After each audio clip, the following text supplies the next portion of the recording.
Desa Kencana terletak di tengah lembah yang dikelilingi oleh hutan lebat.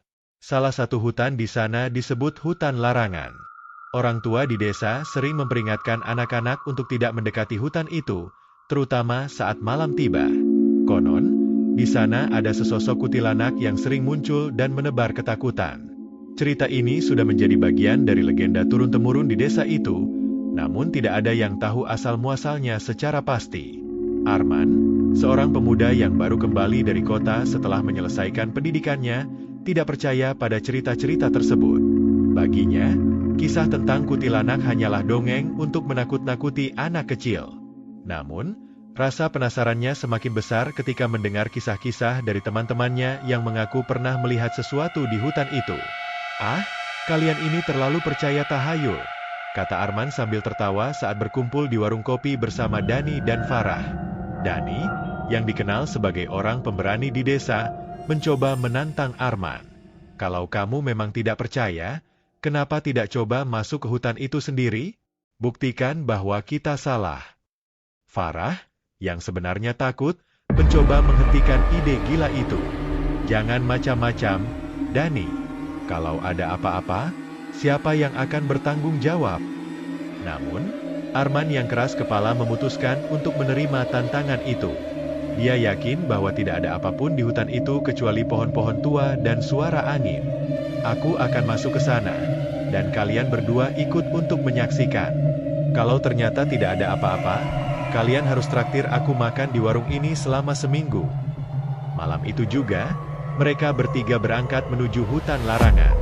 Bulan purnama yang bersinar terang memberikan sedikit cahaya di antara pepohonan yang rimbun. Suara burung hantu dan desiran angin menambah suasana mencekam. "Kamu yakin ini ide bagus?" tanya Farah, suaranya bergetar. "Tentu saja. Kita hanya akan berjalan sebentar dan kembali. Aku yakin kita tidak akan menemukan apa-apa," jawab Arman dengan percaya diri. Namun, semakin dalam mereka masuk, suasana berubah. Udara yang semula sejuk berubah menjadi dingin menusuk tulang. Pohon-pohon yang berdiri tegak seolah mengawasi mereka. Suara langkah kaki mereka terasa lebih berat, seperti ada yang menahan. Lalu, mereka mendengar suara tawa perempuan yang nyaring, menggema di antara pepohonan. Suara itu datang dari arah yang tidak bisa mereka tentukan, seperti berputar-putar di sekitar mereka. "Kalian dengar itu?" bisik Farah dengan suara gemetar. Dani mencoba tetap tenang. Mungkin hanya suara angin yang melewati dedaunan. Namun, tidak ada yang bisa menyangkal bahwa suara itu terdengar jelas seperti tawa manusia. Tawa yang terdengar menyeramkan, seperti sedang mengejek mereka. "Sudahlah, kita harus segera keluar dari sini," kata Farah sambil menarik tangan Dani. Arman masih berusaha keras untuk berpikir logis. "Tenang saja, jangan panik.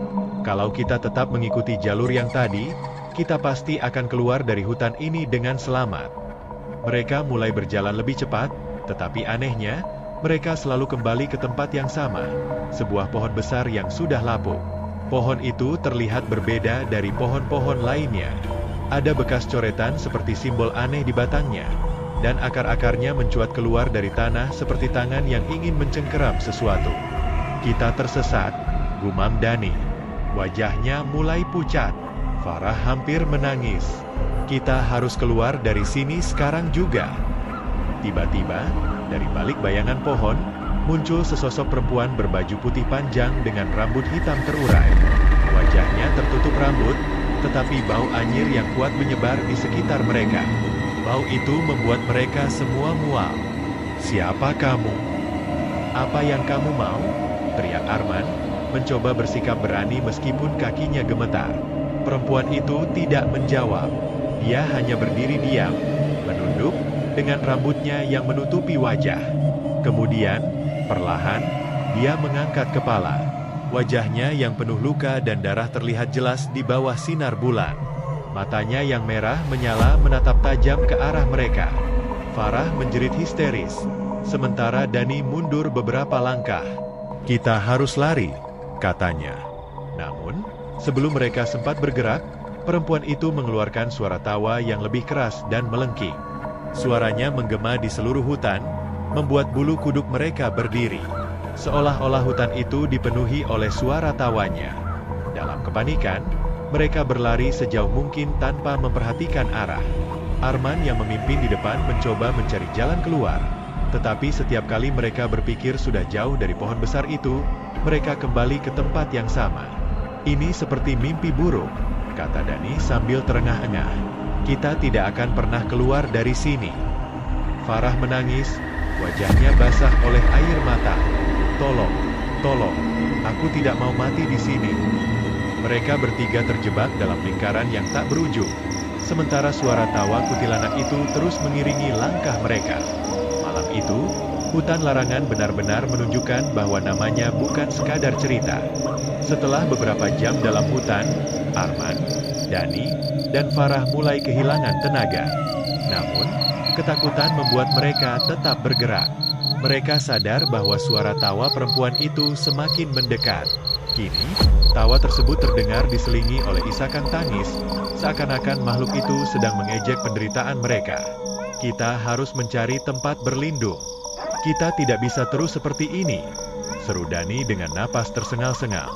Farah menunjuk sebuah gubuk tua yang terlihat di antara pepohonan. Di sana, mungkin kita bisa bersembunyi di sana. Mereka bertiga berlari menuju gubuk itu, berharap bisa menemukan perlindungan. Pintu gubuk itu sudah lapuk, tetapi mereka berhasil mendorongnya hingga terbuka. Di dalam, hanya ada sebuah meja kayu dan kursi tua yang sudah rapuh. Bau apek menyeruak, bercampur dengan aroma anyir yang tak asing lagi. Tempat ini tidak lebih baik, gumam Farah sambil memeluk lututnya. Wajahnya penuh kecemasan. Setidaknya kita aman untuk sementara, jawab Arman. Ia mencoba melihat keluar jendela kecil di gubuk itu, tetapi tidak ada apa-apa selain kegelapan. Namun, tiba-tiba, suara ketukan keras terdengar dari pintu. Tok, tok, tok. Suara itu membuat mereka membeku. Siapapun yang berada di luar, itu bukan manusia biasa. Ketukan itu kembali terdengar, kali ini lebih keras. Tok, tok, tok. Mereka bertiga saling berpandangan, tidak ada yang berani bergerak. Napas mereka tertahan ketika suara tawa melengking terdengar lagi. Sangat dekat. Jangan buka pintunya, bisik Farah dengan suara hampir tak terdengar. Arman menggenggam tangan Dani yang mulai gemetar. Mereka tahu bahwa mereka telah menjadi target makhluk itu. Ketukan terus berlanjut, semakin kuat, hingga akhirnya berhenti mendadak. Hening. Namun, sebelum mereka merasa lega, suara langkah pelan terdengar di atap gubuk. Tap, tap, tap.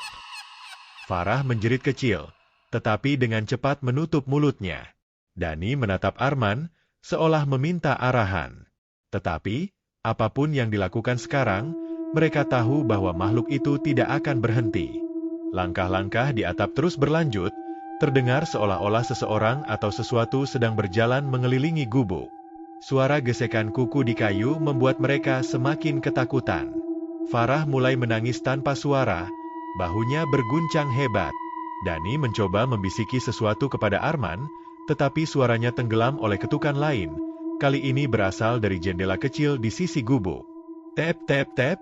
Suara itu perlahan berubah menjadi cakaran, seperti sesuatu sedang mencoba masuk. Arman, kita harus keluar dari sini, desis Dani dengan gemetar. Keluar dan kemana? Arman menjawab setengah berbisik, matanya terus menatap pintu yang masih tertutup rapat. Tiba-tiba, mereka mendengar tawa yang lebih keras, disertai suara tangisan yang memilukan. Suara itu seperti berasal dari segala arah, memenuhi udara. Farah akhirnya tak mampu menahan diri dan mulai berteriak histeris. Diam, Farah, bisik Arman keras, mencoba menenangkan temannya. Tetapi semuanya sudah terlambat.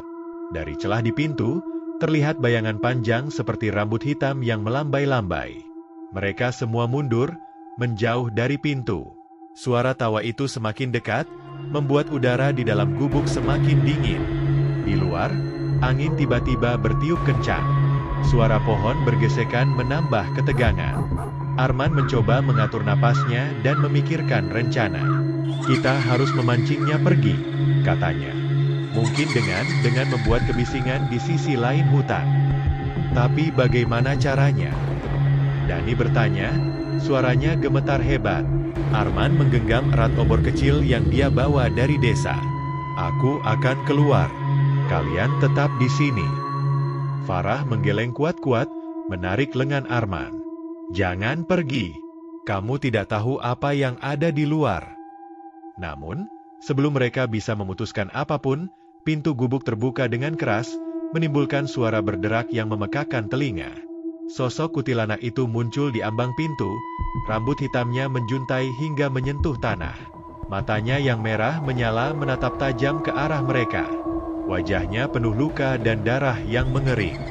Dia tersenyum, senyum yang dingin dan penuh teror. Farah pingsan seketika. Dani berteriak dan mencoba menarik Arman keluar melalui jendela kecil di belakang gubuk. Namun, kuntilanak itu bergerak dengan cepat, melayang mendekati mereka. Dengan keberanian terakhirnya, Arman menyalakan obor dan melambaikannya ke arah kuntilanak itu. Pergi, pergi dari sini. Kuntilanak itu berhenti sejenak, tawa melengkingnya berubah menjadi isakan kecil. Namun, bukannya pergi, dia justru semakin mendekat, seolah-olah ingin menantang nyali Arman. Udara semakin dingin, dan semua terasa melambat. Arman menyadari bahwa dia tidak hanya berhadapan dengan makhluk gaib, tetapi juga dengan rasa takutnya sendiri. Arman, Dani, dan Farah tahu bahwa mereka tidak bisa terus bersembunyi. Sosok kuntilanak itu terlalu kuat untuk mereka hadapi tanpa bantuan. Dengan langkah gontai, mereka memutuskan kembali ke desa, meninggalkan gubuk tua dengan segala kengerian yang baru saja mereka alami. Namun, perjalanan keluar dari hutan tidak semudah yang mereka bayangkan. Setiap langkah mereka terasa berat, seolah-olah hutan itu sendiri mencoba menahan mereka di sana. Pohon-pohon bergoyang tanpa angin. Bayangan-bayangan aneh melintas di sudut mata mereka, dan suara-suara aneh terus terdengar di kejauhan. Ini tidak mungkin hanya hutan biasa, gumam Dani sambil memegangi obor yang mulai redup.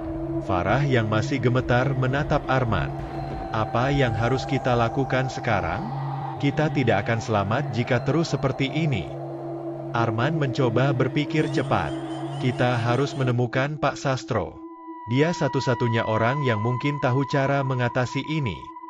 Pak Sastro adalah tetua desa yang dikenal sebagai orang bijak. Ia sering dianggap sebagai penjaga tradisi dan kepercayaan kuno yang telah diwariskan secara turun-temurun. Meski banyak orang menganggap ajarannya kuno, di saat seperti ini, mereka tahu hanya dia yang bisa membantu. Setelah berjam-jam berjalan dalam gelap, mereka akhirnya melihat cahaya lampu minyak dari rumah Pak Sastro. Ketukan mereka di pintu disambut oleh wajah Pak Sastro yang serius. Aku sudah menduga kalian akan datang, katanya dengan suara tenang namun berat. Hutan itu telah lama menjadi tempat yang tidak boleh diganggu. Kalian telah membangunkan sesuatu yang seharusnya tetap tenang. Pak Sastro mempersiapkan ritual pengusiran untuk meredakan amarah kuntilanak tersebut. Ia mengumpulkan bunga 7 rupa, kemenyan, dan beberapa benda pusaka yang ia simpan di lemari tua. Kita harus kembali ke hutan, katanya tegas. Tidak mungkin. Kami hampir mati di sana. Farah memprotes dengan nada tinggi. Kalian tidak punya pilihan lain. Jika tidak, makhluk itu akan terus mengikuti kalian, bahkan hingga ke rumah kalian sendiri, jawab Pak Sastro, matanya tajam menatap mereka. Akhirnya, dengan berat hati, mereka setuju. Malam itu juga, mereka kembali ke hutan larangan, kali ini ditemani oleh Pak Sastro. Cahaya bulan purnama terasa lebih redup dari sebelumnya, dan suasana di hutan semakin mencekam. Pak Sastro memimpin mereka ke pohon besar tempat pertama kali mereka melihat kuntilanak itu. Di bawah pohon tersebut, ia mulai mengatur sesaji. Lilin-lilin dinyalakan, dan asap kemenyan mulai memenuhi udara, menciptakan aroma yang aneh namun menenangkan. Kalian harus tetap di sini dan jangan bergerak apapun yang terjadi, perintah Pak Sastro sambil menyalakan lilin terakhir. Ritual dimulai. Pak Sastro melantunkan mantra dalam bahasa kuno yang tidak dimengerti oleh Arman, Dani, maupun Farah. Angin tiba-tiba bertiup kencang, dan suara tawa kuntilanak mulai terdengar lagi. Kali ini, suara itu jauh lebih keras dan lebih menyeramkan. Sosok kuntilanak itu muncul dari balik pohon. Matanya yang merah menyala menatap langsung ke arah mereka. Dia tampak lebih besar dan lebih mengerikan dari sebelumnya. Rambutnya yang panjang melayang di udara, dan wajahnya yang penuh luka kini terlihat jelas di bawah cahaya lilin. Pak Sastro tidak berhenti melantunkan mantra. Suaranya semakin keras, mencoba menandingi suara tawa kuntilanak itu. Namun, makhluk itu tidak mundur. Sebaliknya, dia melayang mendekat, semakin dekat hingga mereka bisa mencium bau anyir yang menyengat. Farah mulai menangis, sementara Dani memegang erat obor di tangannya. "Kita tidak akan selamat," bisiknya. Namun, tiba-tiba, cahaya lilin-lilin itu berubah menjadi lebih terang. Suara mantra Pak Sastro mencapai puncaknya, dan makhluk itu tampak terhenti. Dia mengeluarkan jeritan melengking yang membuat telinga mereka sakit. "Sekarang, Arman, lemparkan obor itu ke arah pohon," teriak Pak Sastro. Tanpa berpikir panjang, Arman melemparkan obor yang menyala ke arah akar pohon. Api dengan cepat menyebar, membakar akar dan batang pohon yang lapuk itu. Sosok kuntilanak itu berteriak keras. Tubuhnya perlahan memudar menjadi asap hitam yang lenyap terbawa angin. Hutan kembali sunyi. Pak Sastro menarik napas panjang. "Kalian selamat. Tapi ingat, jangan pernah kembali ke hutan ini." Mereka bertiga hanya bisa mengangguk, terlalu lelah untuk berkata apa-apa. Malam itu, mereka kembali ke desa dengan perasaan lega, meskipun bayangan kengerian di hutan itu masih menghantui pikiran mereka. Namun, mereka tahu satu hal, hutan larangan akan tetap menjadi tempat yang penuh misteri dan tidak akan pernah bisa dijelaskan sepenuhnya oleh akal manusia. Setelah kejadian malam itu, hidup Arman, Dani, dan Farah tidak pernah sama lagi. Meski mereka berhasil keluar dari hutan larangan dengan bantuan Pak Sastro, kengerian yang mereka alami meninggalkan bekas mendalam. Mereka mencoba kembali ke rutinitas sehari-hari, tetapi rasa takut dan trauma terus menghantui mereka. Farah, yang paling sensitif di antara mereka, mulai sering bermimpi buruk. Dalam mimpinya, ia selalu melihat sosok kuntilanak itu berdiri di sudut kamarnya, menatapnya dengan mata merah menyala. Mimpi itu begitu nyata sehingga Farah sering terbangun dengan tubuh gemetar dan keringat dingin. "Kamu harus mencoba melupakan semuanya, Farah," kata ibunya suatu malam. "Itu hanya mimpi. Tidak ada yang bisa menyakitimu sekarang." Namun, Farah tahu bahwa apa yang ia rasakan lebih dari sekadar mimpi. Setiap kali ia berada sendirian, ia merasa ada yang mengawasinya. Suara-suara aneh, bau anyir yang tiba-tiba muncul, dan bayangan di cermin semakin membuatnya yakin bahwa kuntilanak itu belum sepenuhnya pergi. Sementara itu, Dani mencoba melarikan diri dari kenyataan dengan bekerja lebih keras di ladang. Namun, meskipun tubuhnya lelah, pikirannya tetap dipenuhi bayangan malam mengerikan di hutan itu. Ia mulai merasa bersalah karena mengajak Arman dan Farah ke hutan larangan. "Kalau saja aku tidak menantang Arman, semua ini tidak akan terjadi," gumamnya suatu malam sambil memandangi obor kecil yang masih ia simpan sebagai pengingat kejadian itu. Arman, di sisi lain, berusaha menenangkan dirinya dengan mencari jawaban. Ia menghabiskan waktu berjam-jam di perpustakaan desa, membaca tentang mitos dan legenda hutan larangan. Ia menemukan cerita-cerita tentang perempuan yang dibunuh dengan kejam di hutan itu puluhan tahun lalu.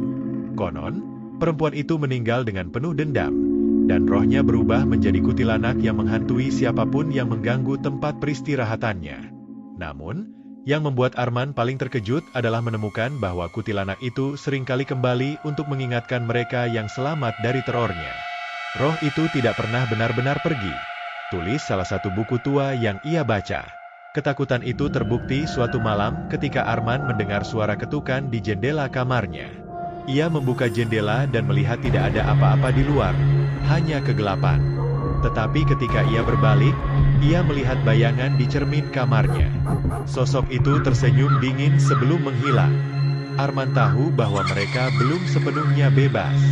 Bayangan masa lalu itu akan terus menghantui mereka, mengingatkan mereka akan kesalahan yang telah mereka lakukan. Hutan larangan mungkin sudah mereka tinggalkan, tetapi kengerian dari dalamnya akan selalu mengikuti mereka. Terima kasih sudah membaca cerita ini hingga akhir. Jangan lupa untuk subscribe, like, dan share cerita ini agar teman-teman lain juga bisa menikmati kisah seram ini. Sampai jumpa di cerita berikutnya.